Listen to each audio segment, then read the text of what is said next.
श्री सिद्धांत सुपाठका मुनिवरा रत्नात्रयाराधका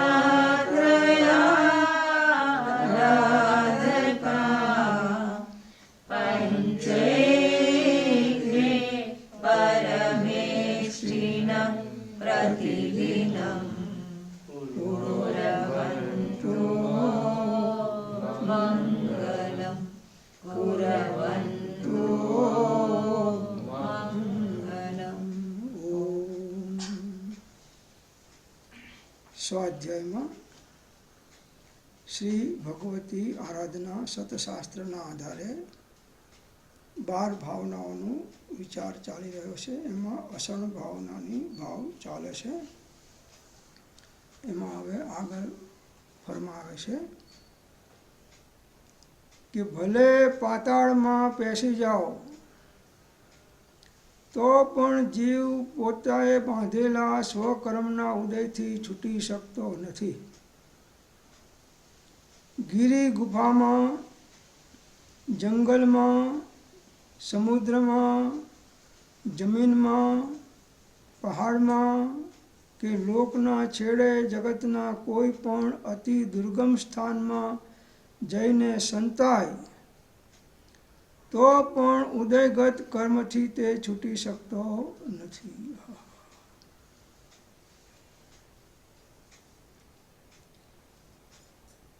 જીવ કર્મ બાંધે છે પણ એકલો, ભોગવે છે પણ એકલો, 4 ગતિમાં રખડે છે પણ એકલો, અને મોક્ષે જાય છે પણ નો પાર્ટનરશિપ કન્સલ્ટ સોલ પ્રોપ્રાઇટર કન્સલ્ટ છે।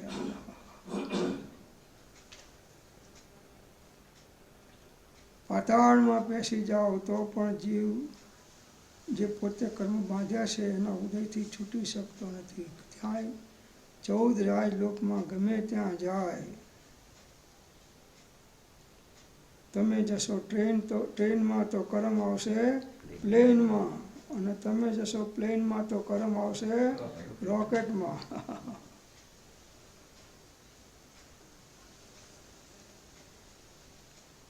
તો પૂર્વે બાંધેલા કર્મના ઉદયને વેદતા જો સોચ કરો છો તો પરિણામે નવા તો તેવા નથી બંધાતા, તેનો ખ્યાલ રાખશો।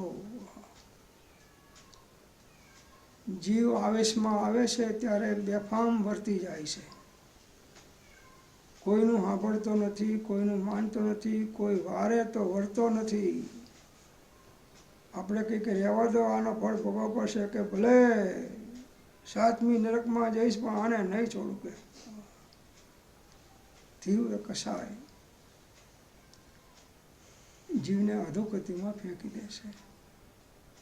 હળું કર્મી થાઓ, કોઈની ભૂલ થઈ હોય તો એને માફ કરી દો, અને કોઈની ભૂલ તમે કરી હોય તો માફી માંગી લો। છૂટવું છે એને છૂટવાના કારણોને સેવ્યા વગર છૂટી શકે નહીં। બંધાવાના કામીને ભગવાન છોડતો નથી, અને છૂટવાના કામીને ભગવાન બાંધતો નથી।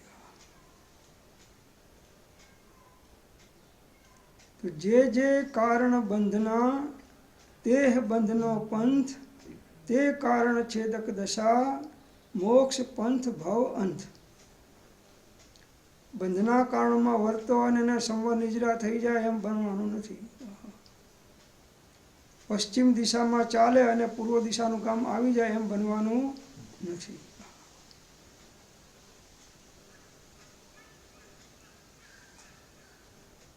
તો જીવને પુણ્યના ઉદયના ફળ ભોગવવા છે, પુણ્ય કરવા નથી, અને પાપના ફળ ભોગવવા નથી, ને પાપ છોડવા નથી। હું કહું કે મારે અમદાવાદ જવું છે પણ મારે દેવલાલી છોડવું નથી, તો અમદાવાદ જવું તો દેવલાલી છોડવું પડે કે નહીં? બધું છોડવું પડે તો જવાય। એમ મોક્ષે જવું હોય તો આ બધા પદાર્થોને વિભાવો છોડવા પડે। તો સાહેબ આ રાખવું તો એ રાખીને 14 રાજલોકમાં આટા મારો, પાતાળમાં પેસી જાઓ। કર્મ તો ક્યાંય છોડતું નથી. સૂર્યના પ્રકાશ ના જઈ શકે એવા જગ્યાએ પણ કર્મ જાય છે. પવન ના જાય એ પણ જગ્યાએ કર્મ જાય છે.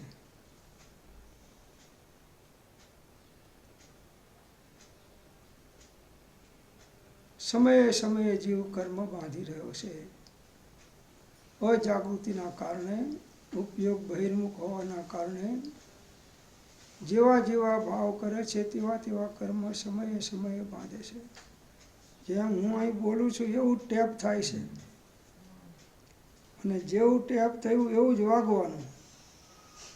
અહીં દેવલાલીમાં વગાડો કે મુંબઈ જઈને વગાડો કે અમદાવાદ જઈને વગાડો કે દુનિયાના કોઈ છેડે જઈને વગાડો, એમાં ડનો હ ના થાય ને હનો ખ ના થાય. આ કર્મ સિદ્ધાંત સમજવાનો છે. તો પોતાના પરિણામોની જાગૃતિ પોતાને રાખવાની છે. બીજા શું કરે છે એનું બહુ ધ્યાન રાખીએ છીએ, પણ મારા પરિણામ કેવા ચાલે છે અને આ પરિણામમાં મારો દેહ છૂટે તો હું કઈ ગતિમાં જઉં એનો વિચાર કરો.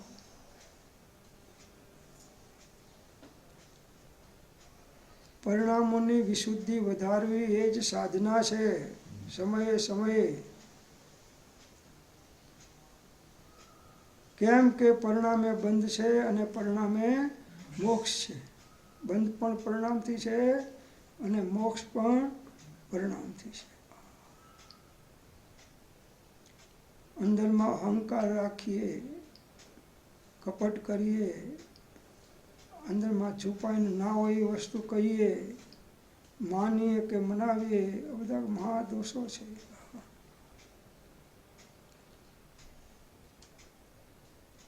ઠીક છે, થોડી વાર તમારી વાહવા થઈ ગઈ, પણ જે અંદરમાં કપટ કરીને ભાવ કર્યા છે એના ફળ તો ભોગવવા પડશે.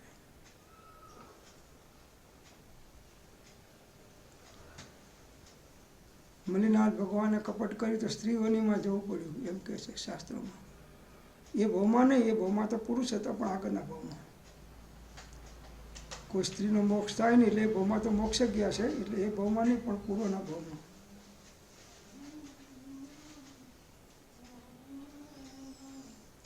તો ભલે પાતાળમાં પેસી જાઓ, દુનિયાના કોઈ છેડામાં જઈને સંતાઈ જાઓ,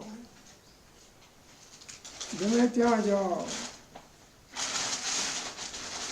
તો પણ જીવ પોતે બાંધેલા સ્વકર્મના ઉદયથી છૂટી શકતો નથી. કે સાહેબ છોકરાના માટે તો કરવું પડે ને બધું, એટલે તારા દેહના માટે નહીં કરવાનું ખોટું.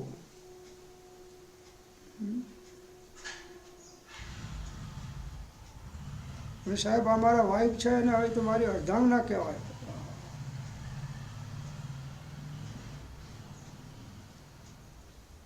એ અર્ધાંગના છે, પણ કર્મ ભોગવવામાં એ અર્ધાંગના ભાગ નહીં લે.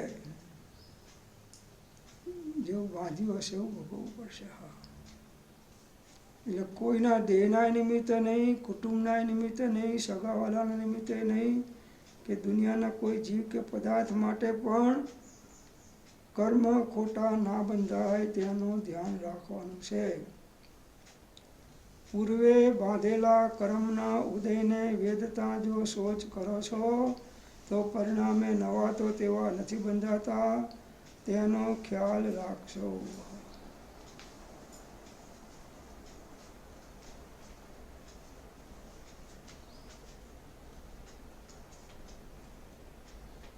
સમયે સમયે કર્મ બાંધી રહ્યા છીએ. અહીં બેઠા છીએ, સત્સંગ સાંભળીએ છીએ, કરીએ છીએ, તોય કર્મનો આશરો બંધ તો ચાલુ જ છે. ઊંઘી જાઓ તોય કર્મનો બંધ ચાલુ જ છે. 24 કલાકમાં ગમે તે ક્રિયા કરો, કર્મ બંધ ચાલુ જ છે. અરે આત્માના ધ્યાનમાં અનુભવ કરતી વખતે પણ કર્મ બંધ ચાલે છે. બાકીના કર્મ જે સદભાવ છે કર્મોનો, એના આધારે બંધ ચાલે છે. કર્મ સિદ્ધાંત સમજી જાય તો કેમ ચાલવું, કેમ બેસવું, કેમ બોલવું, કેમ ઉઠવું, કેમ ખાવું, કેમ ફરવું, કેમ હરવું, આ બધા પર વિવેક આવી જાય. એટલે મહાપુરુષો મોટા ભાગે મૌન રહે છે, અને આપણે 2 મિનિટ મૌન રહીએ તો માંદા પડી જઈએ.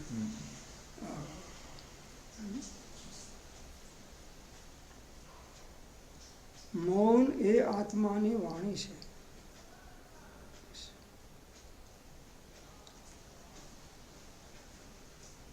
ઉત્તમ સાધકો વધારે સમય મૌન ભાવમાં રહેતા હોય છે.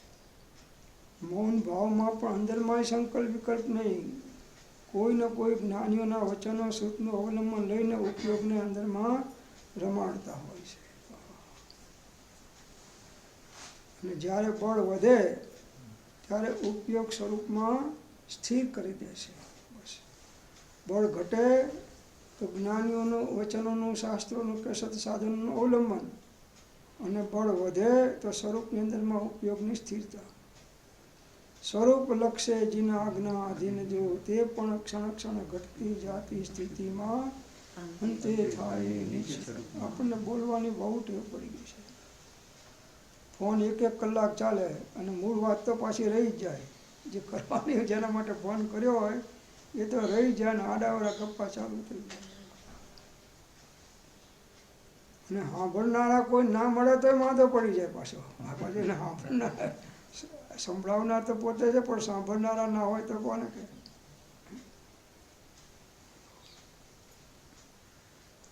મૌનનો અભ્યાસ કરો. મૌન એ આત્માની વાણી છે. મૌનથી સંકલ્પ વિકલ્પો ધીમે ધીમે ઘટી અને નિર્વિકલ્પ સ્થિતિ આવે છે. આત્માના હિત માટે મૌન કરવાનું, રાખવાનું છે. એક દ્રૌપદી એટલું બોલી ગઈ કે આંધળાના આંધળા હોય અને એમાં બધા મહાભારતના યુદ્ધો થઈ ગયા. 12 વર્ષે બાવો બોલ્યો કે જા બેટા તેરા, 12 વર્ષ મૌન રાખ્યું ને જ્યારે બોલ્યો ત્યારે આ વચન નીકળ્યા એના જેવો. કસાય રૂંધાયેલો હોય એ જ્યારે વ્યક્ત થાય છે ત્યારે મહા નુકસાનકારક બની જાય છે. ફતાલમાં બેસી જાઓ તો પણ જીવ પોતે બાંધેલા સ્વકર્મના ઉદયથી છૂટી શકતો નથી. કર્મ બાંધ્યા છે એનો સ્થિતિ પાકીને ઉદયમાં આવે છે ત્યારે એ એનું ફળ આપ્યા વગર રહેતા નથી. કોઈ ઇન્દ્ર, જિનેન્દ્ર, નાગેન્દ્ર પણ રક્ષણ કરી શકતો નથી. તીર્થંકરોને ભોગવવા પડે છે બાંધેલા કર્મના ઉદય. મુનિ અવસ્થામાં હોય છે ત્યારે એમને ઉપસર્ગો પરિસવો થાય છે, આહારનો યોગ નથી થતો, બધી અનેક પ્રકારની વિપરીતતાઓ કર્મના ઉદયના કારણે એમને પણ ભોગવવી પડે છે. પણ એમને ક્ષમતા હોય છે એટલે જૂના કર્મ ભોગવી લે છે અને નવા બાંધતા નથી. બસ. અને આપણે જૂના ભોગવી લે છે અને નવા ડબલ બાંધતા જઈએ છીએ પાછા.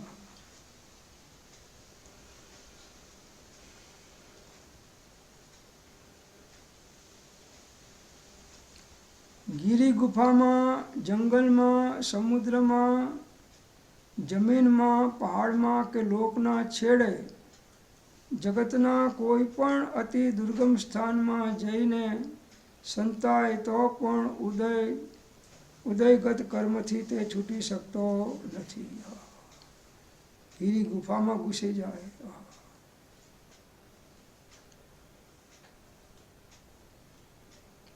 તો ત્યાંય કર્મ ઉદયમાં આવે છે.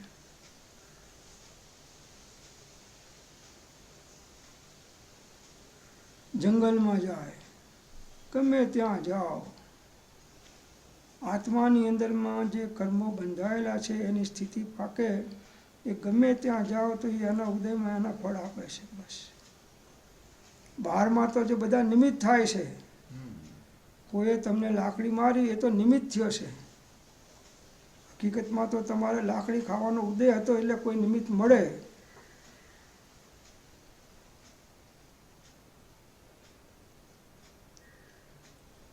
જીવ નિમિત્તાધીન છે.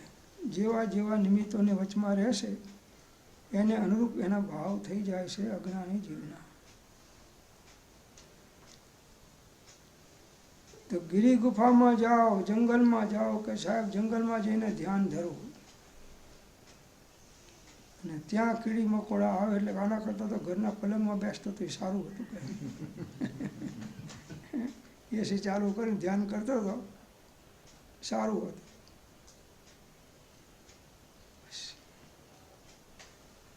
એસીમાં બેસે એટલે જંગલમાં જવાનો ભાવ આવે, જંગલમાં બેસે તો એસીમાં ભાવ આવે. જીવને ક્યાંય સુખ નથી, સખ નથી, વિકલ્પોનું જાલારું લાગ્યું.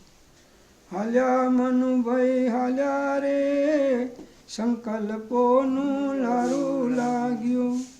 અવળા માર્ગ ઝાલ્યા રે, સંકલ્પોનું લારું લાગ્યું. મનુભાઈ ગયા છે કથલી, 84માં પડ્યા લથડી.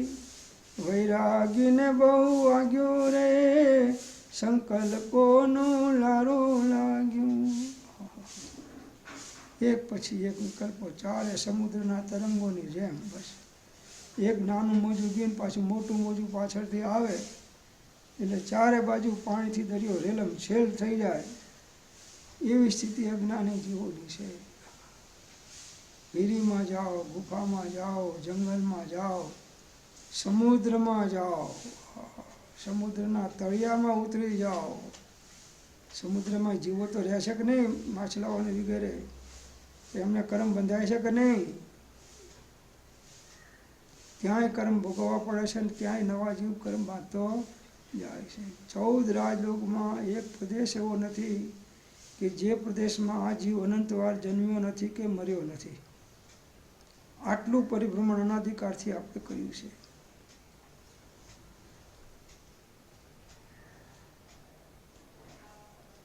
અનંતવાર એક એક ગતિમાં ગયા છે. નરકમાં કેટલી વાર ગયા? અનંતવાર. નરકમાં હો, સ્વર્ગમાં અનંતવાર જઈ આવ્યા. બધાય દુઃખો અહીંયા આગળ ભૂલી ગયો જીવ પાછો. અને વર્તમાનમાં જે સંયોગો છે એમાં તદાત્મ્ય થઈ ગયો કે બસ જે સંયોગની અંદરમાં ચેતન અચેતન મિશ્ર પદાર્થો છે બસ એ મય આનો ઉપયોગ થઈ જાય છે. બસ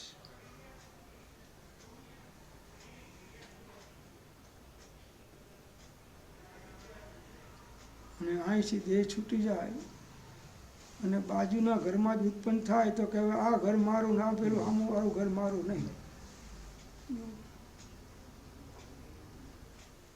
આત્મા સિવાય કોઈ અન્ય પદાર્થમાં અહમ મમત્વપણું થાય એ અનંત દુઃખનું અને 84ના પરિભ્રમણનું મૂળ છે. પ્રભુ અનાદિ સ્વપ્ન દશાને લીધે ઉત્પન્ન થયેલો એવો જીવનો અહમ ભાવ, મમત્વ ભાવ, તે નિવૃત્ત થવાને અર્થે આ 6 પદની જ્ઞાની પુરુષોએ દેશના પ્રકાશી છે. તે સ્વપ્ન દશાથી રહિત માત્ર પોતાનું સ્વરૂપ છે એમ જો જીવ પ્રણામ કરે તો સહજ માત્રમાં જાગૃત થઈ તે સમ્યક દર્શનને પ્રાપ્ત થાય અને સમ્યક દર્શનને પ્રાપ્ત થઈ સ્વસ્વભાવરૂપ મોક્ષને પામે. સ્વભાવના આશ્રય વગર કોઈનું કાર્ય સિદ્ધ થાય નહીં. મોક્ષ માર્ગનું સ્વભાવની સિદ્ધિ કરે તે જ ધર્મ અનુકૂળ. સ્વભાવની સિદ્ધિ સ્વભાવના આશ્રય થાય. સ્વભાવની સિદ્ધિ પરના આશ્રય કે પરભાવના આશ્રય ના થાય. એટલે જે સમજ્યા તે સમય ગયા. જે સમજ્યા તે સમય ગયા. ક્યાં સમય ગયા? સ્વરૂપમાં. કોણ સમય ગયા? જે સમજ્યા. અને ના સમજ્યા તે समझने वाले समझ गए और ना समझे वो अनाड़ी है. राज कपूर ये કહે છે ને રાજચંદ્ર એ કહે છે, બધા જ્ઞાનીઓ કહે છે. તો આપણે કોણ કહેવાઈએ? સ્વરૂપમાં ના સમજીએ તો અનાડી. અને એમાંય પેલા રાજ કપૂરને આનંદ આવે, મેં હું અનાડી કે એનું ભજન આવે છે ને અનાડી હું.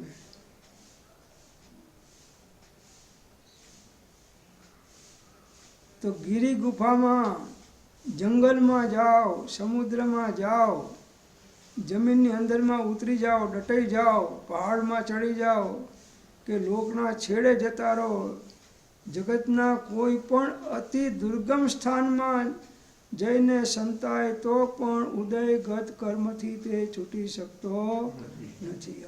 કર્મ એને ખેંચી જાય છે.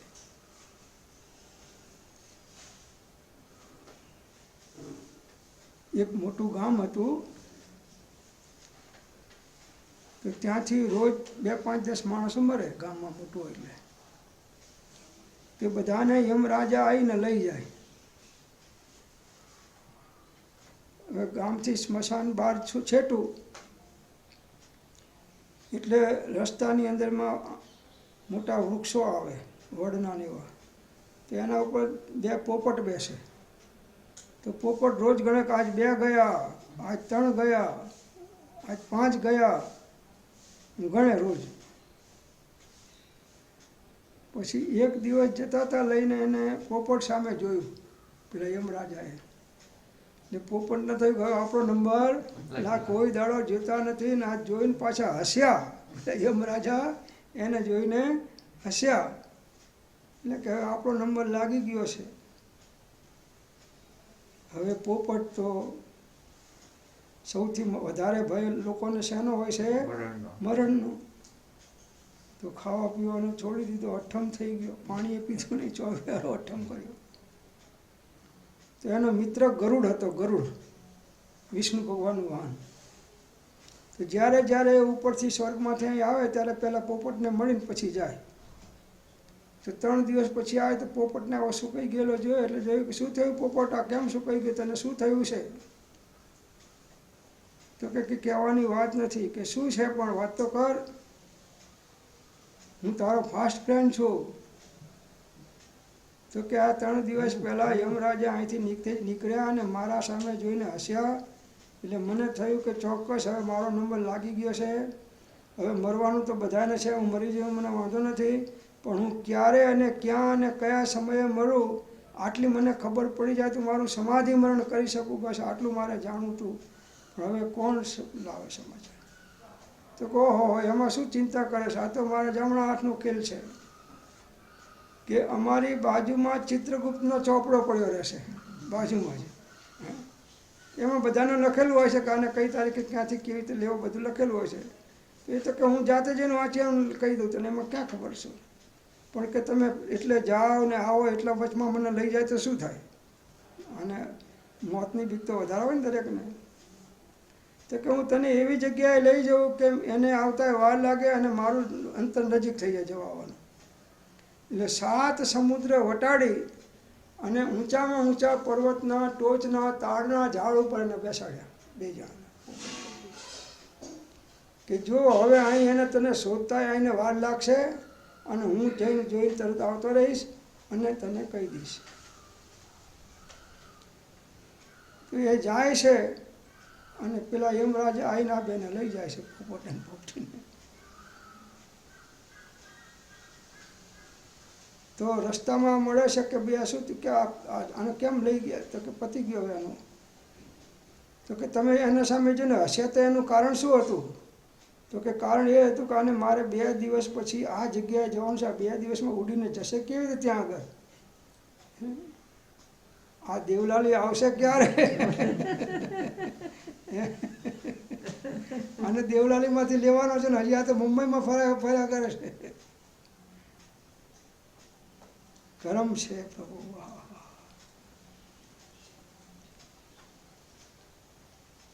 હોય મોહ અને માને ઉદય તો કર્મ ભૂલથાપ ખાતું નથી ખાતું. સમયે સમયના ભાવથી કર્મ બંધાય છે, અશુદ્ધ ભાવથી. શુભાશુભ ભાવ બંને અશુદ્ધ ભાવ છે. શુદ્ધો ઉપયોગ એ શુદ્ધ ભાવ છે. તો સમયે સમયે આપણે કર્મ બાંધીએ છીએ. તો એવા ભલે કર્મ બંધાય પણ એવા બંધાય કે આપણને સારા ક્ષેત્રમાં જન્મ મળે, જ્ઞાનીઓનો યોગ મળે અને મોક્ષની બધી બાહ્ય સામગ્રીઓ પ્રાપ્ત થાય, આપણી રુચિ થાય અને આપણી અધૂરી રહેલી સાધના એ આગળના ભાવમાં પૂર્ણ થાય અથવા આ ભાવમાં પૂર્ણ થાય, એ લક્ષ્ય આપણે સાધના કરવાની છે. તો આનું તો છે અહીં બેઠા છીએ એ બધાને દેવલાલી ખાલી કરવાનું છે કે નહીં? દેવલાલી વાળા હશે એને ખાલી કરવાનું છે, બહારવાળાને તો ખાલી કરવાનું જ છે, પણ જે દેવલાલી વાળા હશે ને દેવલાલીમાં કાયમ રહેતા હશે એને પણ દેવલાલી છોડવું તો પડશે. માટે આત્માની લાલી લાવો, દેવની લાલી નહીં, આત્માની લાલી લાવો. આત્માને આગળ રાખીને જીવન જીવો. બસ કોલસાની કોઠડીમાં સફેદ કપડાં ડ્રાય ક્લીન પહેરીને જાઓ તો કાળો ડાઘ લાગ્યા વગર રહેતો નથી.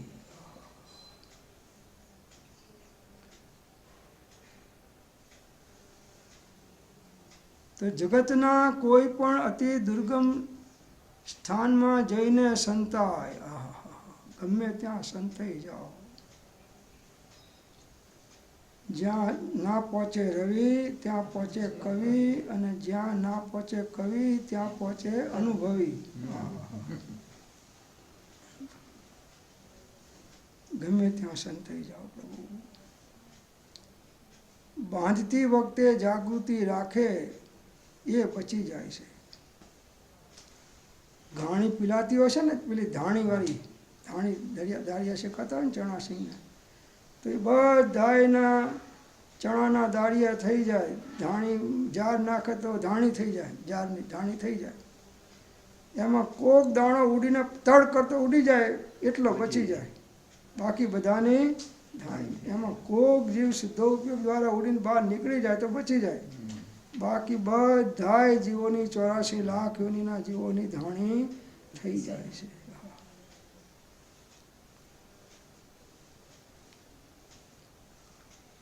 એકાકી આત્મા છે, કોઈ કોઈનો નથી પ્રભુ.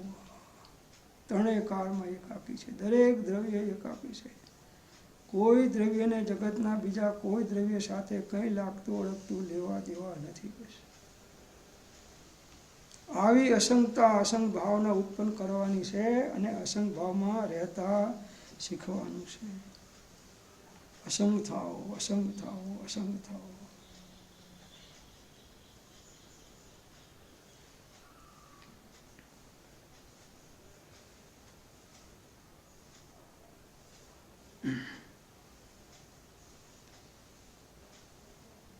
તો એ કહેશે કે ભલે પાતાળમાં પેસી જાઓ તો પણ જીવ પોતે બાંધેલા સ્વકર્મના ઉદયથી છૂટી શકતો નથી. ગીરી ગુફામાં, જંગલમાં, સમુદ્રમાં, જમીનમાં, પહાડમાં કે લોકના છેડે, જગતના કોઈ પણ અતિ દુર્ગમ સ્થાનમાં જઈને સંતાય તો પણ ઉદયગત કર્મથી તે છૂટી શકતો નથી. ઉદયમાં આવ્યા પછી એને કોઈ કંઈ કરી શકે નહીં. સત્તામાં હોય ત્યાં સુધી એનું સંક્રમણ, અપકર્ષણ કે ઉત્કર્ષણ સ્થિતિનું કર્મોની થઈ શકે, નિર્જરાય થઈ શકે સત્તામાં હોય ત્યાં. પણ ઉદયમાં આવી ગયા પછી કંઈ ના થાય. ઉદયમાં આવી ગયા છે બસ. એટલે ક્ષણે ક્ષણે, કાર્ય કાર્ય, પ્રસંગે પ્રસંગે જાગૃતિ રાખવાની છે.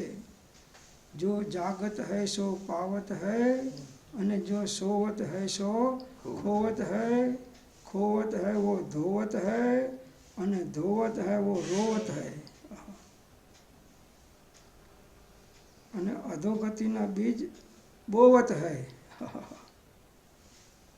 તો આ પ્રમાણે અહીં સુધી આપણે વિચાર કર્યો. આગળની વાત અન્ય સમયે વિચારશું. ઓમ શાંતિ શાંતિ શાંતિ. જીનવાણી